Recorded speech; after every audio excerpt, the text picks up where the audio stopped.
Welcome to Yoga with Shell. We are working on our beginner handstand series. I am an experienced yogi. No matter what level you're at, you're still a beginner. There's always more to learn. I am working on really making handstand my goal of the year. We'll see if it happens by the end of the year, maybe not. But if we practice together on a regular, I think we're going to get there faster. So a few drills will be covered today in our fourth drill session. You'll need a block and either a pair of socks, paper plates, or sliders. They're pretty efficient and not too expensive.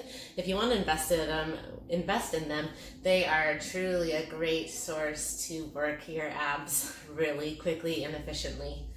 Regardless, socks will do the trick. I'll meet you on your mat. I'll begin yogis today with your paper plates, socks, or sliders. So a more advanced technique in these actions is to have your tops of your toes down. With your socks, you can slide the toes. But for today's purpose, that we are beginners, and this may be the first time that we're using our sliders or your socks, I want you to just tuck your toes, okay? Take it with a grain of salt. So start with your socks on, or your feet on paper plates or sliders on a slippery surface like a wood floor or maybe a kitchen floor. Roll out your wrists for a moment. Good, remembering that wrist stretching is essential into getting into inversions. We want to focus on a strong core. We want to focus on strong wrists. We really want to focus on where our gaze is, and we'll talk about that a little bit further. For today's drill, we're going to start in a down dog shape and just find knees up. So lift your hips, find your down dog, and then make your way to plank. Slide your toes back. I just want you to start by igniting your core, micro bend your elbows, and just slide the toes slightly forward and back. It's just a little bend of the knees and extend to feel what it's like to slide forward and back. And yes, it's challenging, so just a little bit more, and we'll tune in to this. So if you find this little action, forward and back, and you repeat this video, then we'll build strength together, okay? We're here for 4, just 3, a little each day helps. 2 and 1. Hold your plank for 4, for 3, drop your knees in 2, and 1, gently lower down. Good. It's challenging, right? I'm with you. Open and close the wrists like you're slowly fanning yourself. Good. And then take a hold of your right wrist with your left hand and just move the hand right and back. Good. Just waving. And the other side. So it's important to rest in between these drills. To take time to say, okay, I'm ready for drill 2. Are you ready? Decide. If not, take a little bit more time. If you are ready, great. This next one is going to be a pike up. So I want you to plant your palms, find downward facing dog. Good. So tailbone is high, a little bit more restore. Slide back to the plank, and just 5 times, pike your toes as close to your wrist as you can. Try to stack your hips. Okay, that's our goal. Gaze between the wrists. So lower and lift 5 times. Lower, slide to plank and lift. Good. Core is on. Pull your belly in. 3 more times. 2 and 1. Core is strong. Slowly come down to your knees. Again, noticing how you feel. Now, a great way to see where you're at, if you don't have someone there to tell you, if your hips are stacking in handstand practice or in our L-shaped holds, is to videotape yourself. It's definitely been an eye-opening experience for myself, being a beginner and noticing where I'm at when my form is compromised. Are you feeling ready to move? Shake it out. Send your arms overhead and open and close the wrist. Breathe in fully. Open mouth, exhale.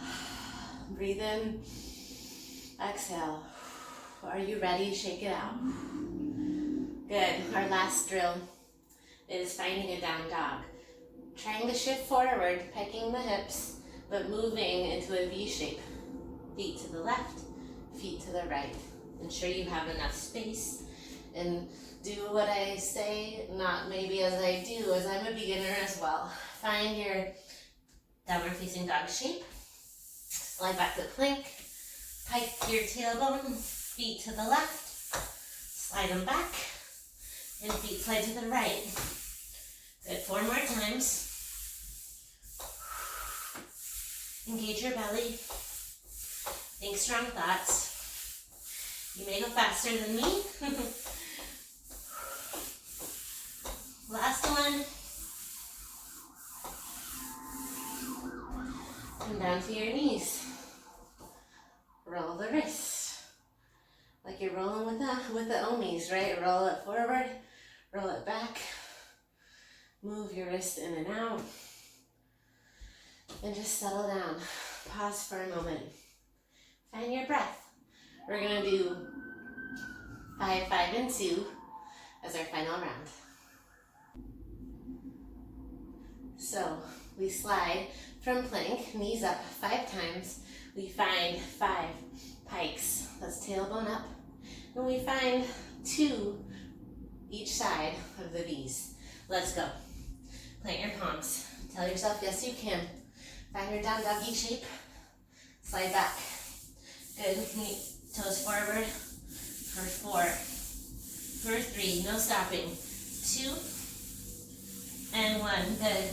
Now just knees up.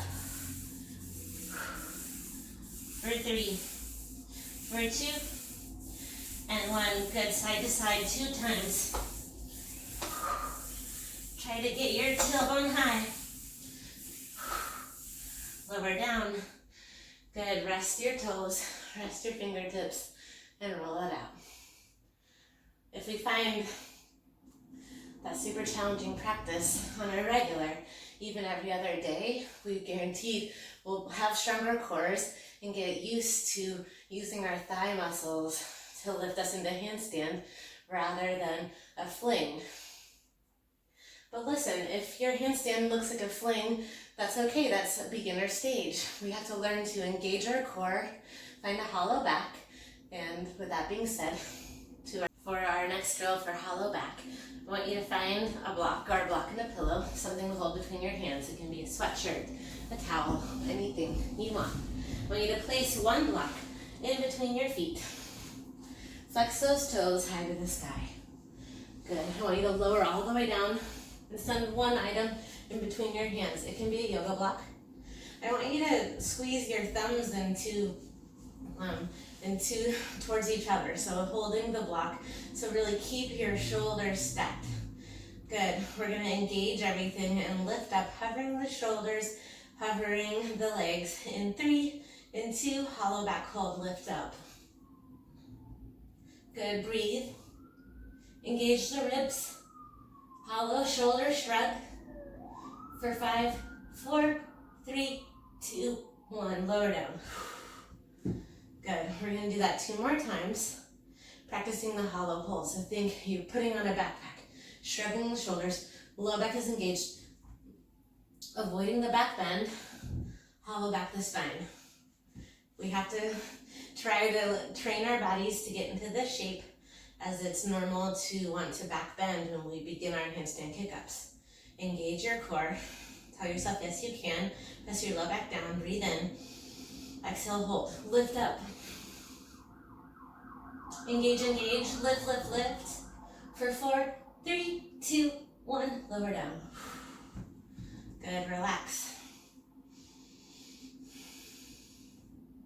Notice the natural arc of your spine when you let go. And so notice that you have to engage your core to press your low back down, right? So that's the shape that we want to train. So we have to learn to engage, slight tuck of the butt, prepare to lift, inhale, hold it. Lift your shoulders as high as you can, reach as long as you can, flex your toes but slightly point. For 4, 3, 2, and 1, lower down. Amazing effort.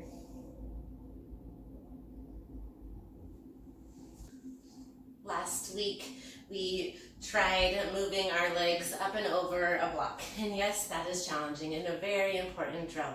Now, in the actual handstand class, we also tried a variation of lifting your legs. We're going to revisit that. We're going to start by framing the right leg. You can bend the left knee actually. Lift your right leg, try to lift it, and just find little circles. Good. Circle, circle. For 4, 3, 2, and 1. Lower it down. Good. Swap out the legs. We're going to do 3 times on each leg for 8 seconds. Frame as best as you can. Brace yourself. Try to frame your leg. Breathe in. Breathe out. Lift your leg. Tiny circles back. 6, 5, 4, 3, 2, 1, and lower down. Good. I think it's important to do these drills with you to hold each other accountable. Otherwise, if I just do it once, we may only do it once, right? They're challenging, so let's do them together. Ready? Lift up. Circle back. Tiny circles. For 4, 3, 2, 1. Lower down. Good. Frame. Breathe in. Exhale, lift. And circle back. 7, 6, 5, 4, 3, 2, 1. One more round. Oh, yeah. Grateful for the strong leg. Breathe in. Exhale, lift. Forward circles this time. 7, 6, 5, 4, 3, 2, 1. Oh man, that's tough. Swap out the leg. Good. We're super engaging our thighs, our legs. You can do this. Tighten your fingertips. Breathe in. Exhale, lift. Circle forward. 7, 6, 5, 4, 3, 2, 1. That's so fun, right? I know. Spread your legs. Before we try both legs, we're just going to take a nice, juicy stretch, opening up the hamstrings. Now, it's definitely good to stretch and open before doing handstands, but most important is to really open and close the wrists. So tent your fingertips, but crawl in a crunching hand motion. So open and close, just like crunch your hands, reach forward in a semicircle around your legs and reach it back. And the more that we can practice this hamstring opening to be in pancake one day, flat, the closer our feet will be to our body, the better compression we'll have. One day piking from a V or a wide forward fold into handstand, right? It's challenging. We're going to try it all over and over and over again. Keep crawling. Let it feel good. And then pause and come back to center. Yeah, pause in the center. Breathe in, breathe out, and then lift your chest. On a variation of a seated separate leg stretch, I'd like to show you. Bend your right knee so your right heel is towards your glute. We're going to play with a little bind. So flexibility doesn't define you, but it definitely helps. Slowly gaze to your left foot. Your right knee is forward. Breathe in, breathe out. Send your left hand underneath your right thigh. So just tuck it there. And then use this leverage to reach, do your ballerina arm up and over to the left. So breathe in, breathe out. You can use your hand to reach, reach, reach, and one day capture your right shin. Breathe in, breathe out. Can you pull and connect fingertip to the toes? Lift your gaze. Good. And when you keep your hand on your leg, that connection stimulates your body that you're safe. So it's always good to really find your hands to your shins or your hands to your heart to connect. Breathe in, breathe out.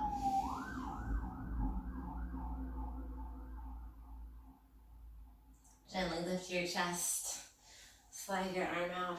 Good. Find your knees here and sway side to side. Good. Try that on the other side. Our right leg is long. Bend your left knee forward. Good. Gaze to your right toes. Breathe in. As you exhale, slide your right hand underneath your left thigh. Maybe you reach for that left shin right away. You can decide how your body is treating you for flexibility.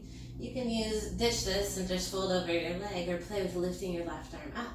Breathe in, Then exhale, reach up and over. Use the hold to find a deeper stretch. So if you're getting adjusted, I'm holding your leg back, you can reach and find more opening. Peel your left shoulder open, lift your gaze, breathe in, breathe out.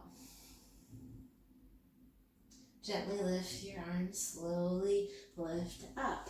Find your knees back to that sway. Good, and just find a nice shoulder stretch next. Send your palms behind you. Face them towards you, so flip your palms. Shine them towards you, but walk your palms back. Now bend your elbows and lift your chest. Good, plant your feet down. Just breathe in and breathe out. Keep your elbows bent. Focus on strong breath in, strong breath out. It's important to stretch out the shoulders in between our practices. Good, and now I know you can't wait to get your L-hop practice in, so if you find your yoga mat near a wall, and I really want you to just really think about how you're kicking. So starting away from the wall, think about when you start handstand kicking. And maybe that's you, and maybe that's me right now, right?